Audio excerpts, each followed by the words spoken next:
Now our motto, determine equivalent resistance between A and B. So how can we determine?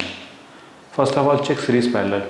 This one and this one are look like series, but after that no one look like series or parallel.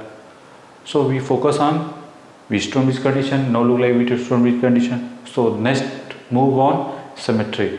If you draw a line corresponding to here, then this one represents same here. So if this one is a positive, this one is a negative. Actually we have checked this point physically touch or not.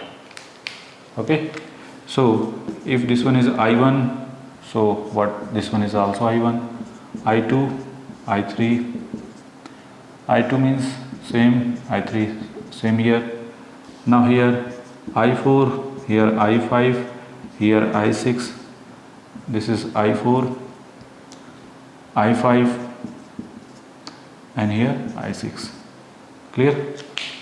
Now if you look here, I3, I5, I4, it means no physically touch, no electrically touch. Physically touch are possible, but electrically touch not possible here. It means that is behave as a series.